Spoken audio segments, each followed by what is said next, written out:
श्री शिव महापुराण पंचमी उमा संहिता अथैक पंचाशत्मोध्यायः। भगवती के मंदिर निर्माण, प्रतिमा स्थापन तथा पूजन का महात्म्य और उमा संहिता के श्रवण एवं पाठ की महिमा। मुनिगण बोले, हे व्यास शिष्य, हे महाभाग, हे पौराणिकोत्तम सूत जी, हम लोग महेश्वरी उमा जगदम्बा के अद्वितीय अनुत्तम क्रिया योगाख्यान को सुनना चाहते हैं, जिसे सनत कुमार ने महात्मा व्यास से कहा था। सूत जी बोले, देवी की भक्ति में दृढ़ व्रत वाले आप सभी महात्मा धन्य हैं। अब पराशक्ति के अत्यंत गुप्त रहस्य को आप लोग आदरपूर्वक सुनिए। व्यास जी बोले, हे सनत कुमार, हे सर्वज्ञ, हे ब्रह्मपुत्र, हे महामते, मैं पार्वती के अत्यंत अद्भुत क्रिया योग को सुनना चाहता हूँ। उसका क्या लक्षण है, उसके अनुष्ठान का क्या फल होता है और पराम्बा को जो प्रिय है उसे पूर्ण रूप से बताइए। सनत कुमार बोले, हे द्वैपायन, हे महाबुद्धे, आप जिस रहस्य को पूछ रहे हैं उसका वर्णन मैं कर रहा हूँ, आप सुने। ज्ञान योग, क्रिया योग और भक्ति योग, ये श्री माता की उपासना के 3 मार्ग हैं, जो भोग एवं मोक्ष को देने वाले कहे गए हैं। चित्त का आत्मा के साथ जो संयोग है वह ज्ञान योग कहा गया है, और जो बाहर के अर्थों का संयोग है वह क्रिया योग कहा जाता है, और देवी के साथ आत्मा का संयुक्त हो एक रस हो जाना भक्ति योग कहा गया है। अब मैं इन तीनों योगों में जो क्रिया योग है उसका वर्णन कर रहा हूँ। कर्म से भक्ति होती है, भक्ति से ज्ञान होता है और ज्ञान से मुक्ति होती है, ऐसा शास्त्रों में निर्णय किया गया है। हे मुनि सत्तम, मुक्ति का प्रधान कारण योग है और क्रिया योग उस योग के ध्येय का उत्तम साधन है। प्रकृति को माया तथा शाश्वत ब्रह्म को मायावी जानना चाहिए। उन दोनों के स्वरूप को परस्पर अभिन्न जानकर व्यक्ति संसार बंधन से मुक्त हो जाता है।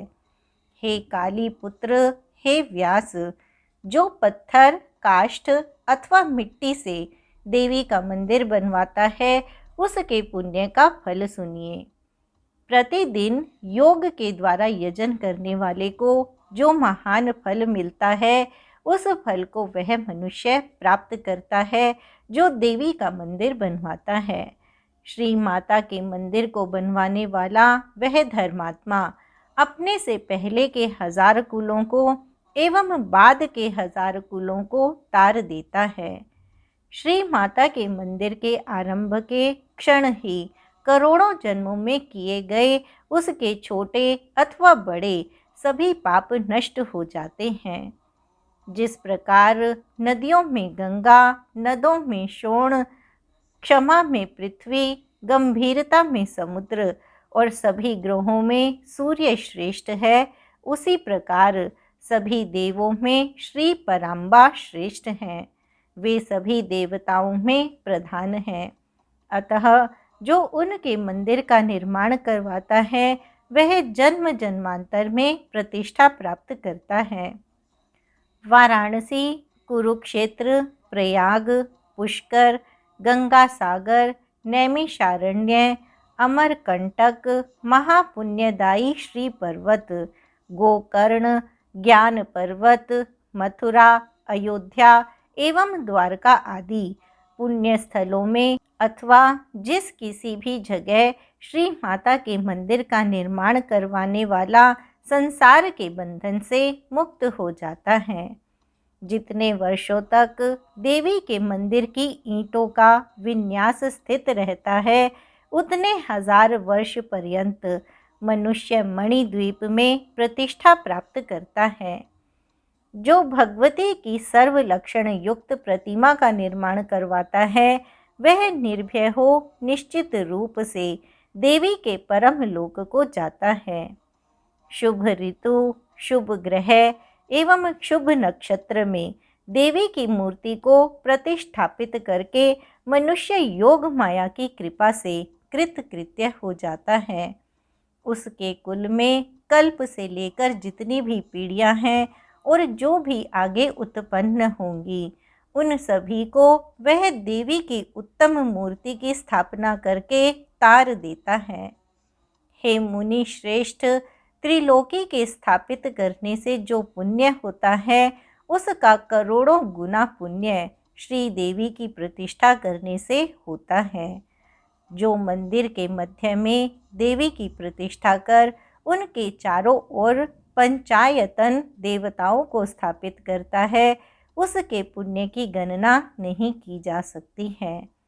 सूर्य चंद्र ग्रहण में विष्णु के नामों को करोड़ों बार जपने से जो पुण्य फल प्राप्त होता है, उससे 100 करोड़ गुना अधिक पुण्य फल शिव नाम के जप से होता है। उससे भी करोड़ गुना पुण्य फल देवी के नाम जप से होता है और उससे भी करोड़ गुना अधिक पुण्य फल देवी के मंदिर का निर्माण कराने से प्राप्त होता है। जिसने वेद रूपा तथा त्रिगुणात्मिका जगत जननी देवी को प्रतिष्ठापित किया, श्री माता की दया से उसके लिए कुछ भी दुर्लभ नहीं है। उसके पुत्र पौत्रादि निरंतर बढ़ते रहते हैं और उसका संपूर्ण पाप नष्ट हो जाता है। जो लोग मन में भी देवी की उत्तम मूर्ति स्थापना की इच्छा करते हैं, वे मुनियों के लिए भी दुर्लभ उमापति के परम लोक को प्राप्त करते हैं। किसी के द्वारा बनवाए जाते हुए मंदिर को देखकर जो मन में यह सोचता है कि जब मुझे संपत्ति होगी तब मैं भी मंदिर बनवाऊंगा, इस प्रकार सोचने वाले का कुल शीघ्र ही स्वर्ग को जाता है, इसमें संशय नहीं है। महामाया के प्रभाव से त्रिलोकी में कौन सी वस्तु दुर्लभ है? जो जगत कारण भूता श्री पराम्बा का एकमात्र आश्रय ग्रहण करते हैं, उन्हें मनुष्य नहीं समझना चाहिए। वे तो देवी के साक्षात गण हैं। जो चलते सोते अथवा बैठे हुए उमा इस 2 अक्षर के नाम का उच्चारण करते रहते हैं, वे तो शिवा के साक्षात गण हैं। जो लोग नित्य तथा नैमित्तिक कर्मों में पुष्पों, धूपों तथा दीपों से पराशिवा की पूजा करते हैं, वे उमा लोक प्राप्त करते हैं। जो लोग प्रतिदिन गोमय से अथवा मृत्तिका से देवी मंडप का उपलेप करते हैं तथा उसका मार्जन करते हैं, वे उमा लोक प्राप्त करते हैं। जिन्होंने देवी के रम्य तथा उत्तम मंदिर का निर्माण करवाया है, उनके कुल में उत्पन्न लोगों को देवी आशीर्वाद देती है।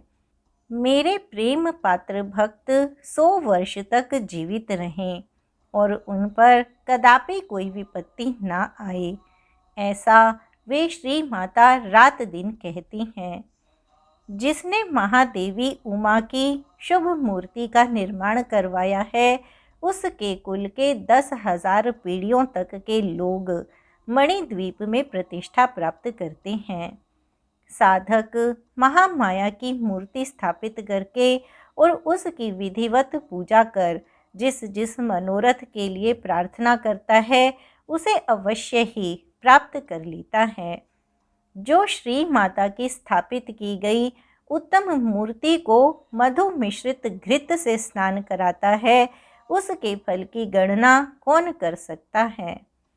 एक वर्ण वाली गौओं के दूध से तथा चंदन, अगरू, कपूर, जटामासी, मोथा आदि से मिश्रित जल से परमेश्वरी को स्नान कराना चाहिए।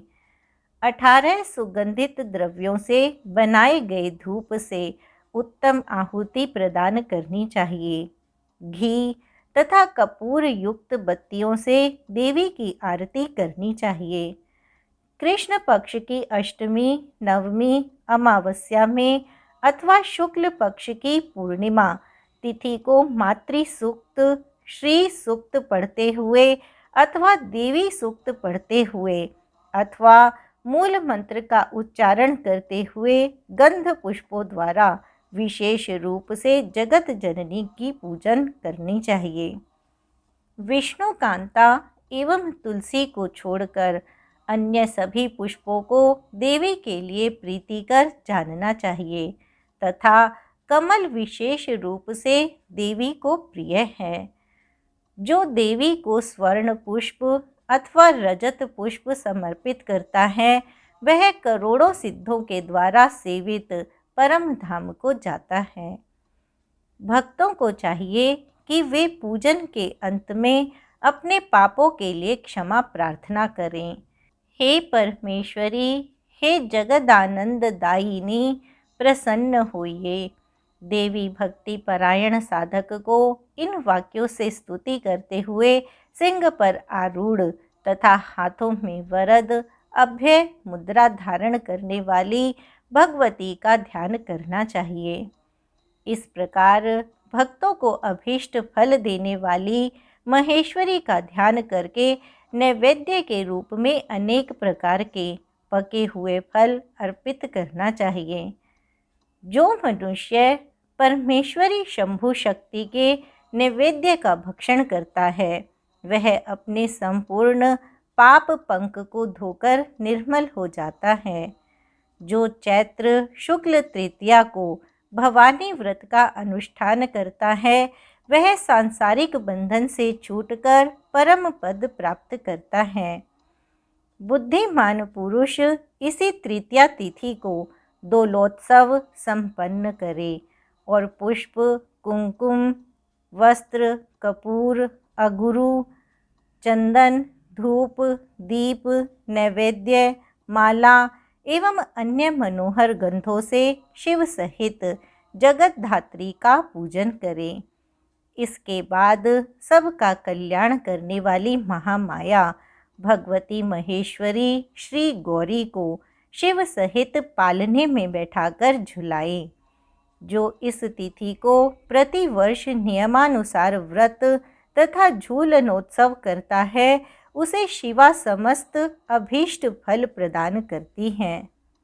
वैशाख शुक्ल पक्ष में जो अक्षय तृतीया नामक तिथि है उसमें जो आलस्य रहित होकर जगदम्बा का व्रत करता है एवं मल्लिका, मालती, चंपा, जपा, बंदूक तथा कमल पुष्पों से शिव समेत पार्वती का पूजन करता है वह करोड़ों जन्मों में मन, वाणी तथा शरीर से किए गए पापों को विनष्ट कर अक्षय चतुर्वर्ग को प्राप्त कर लेता है।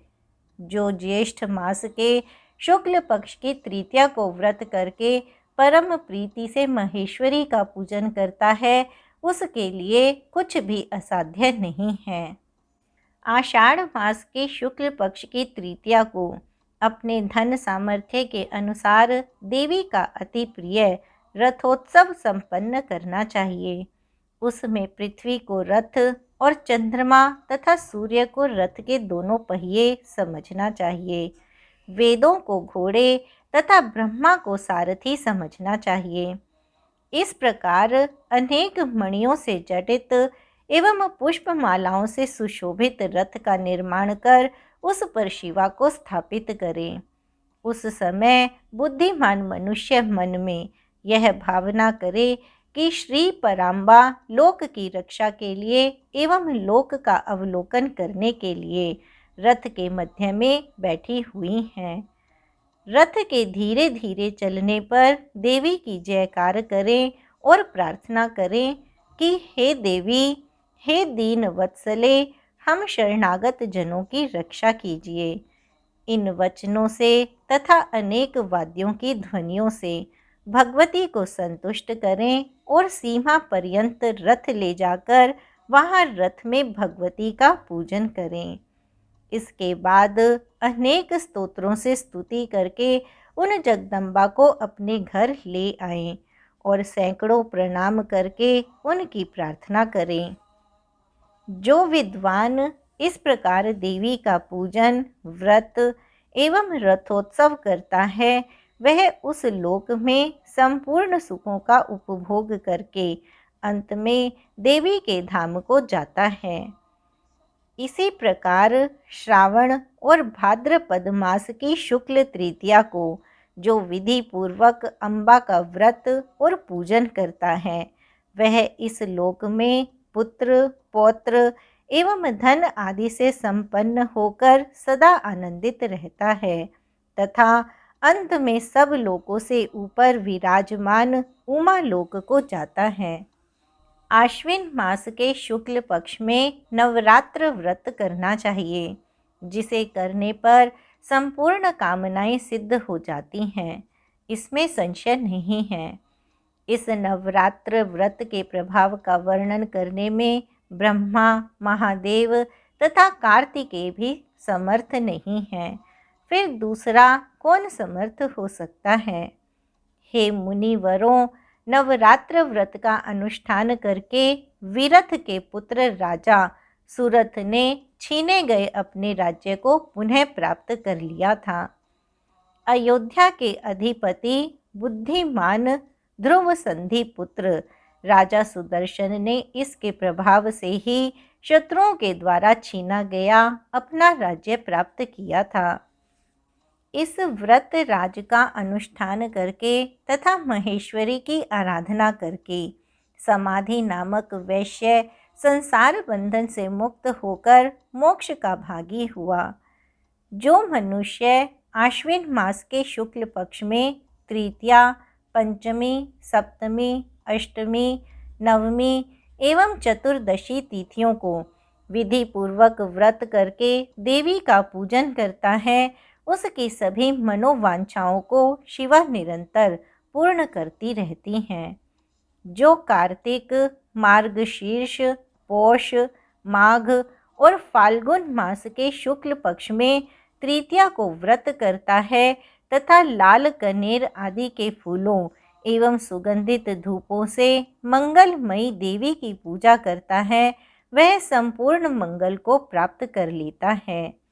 स्त्रियों को अपने सौभाग्य के लिए इस महान व्रत का सदा अनुष्ठान करना चाहिए और पुरुषों को भी विद्या, धन एवं पुत्र प्राप्ति के लिए इस व्रत का अनुष्ठान करना चाहिए।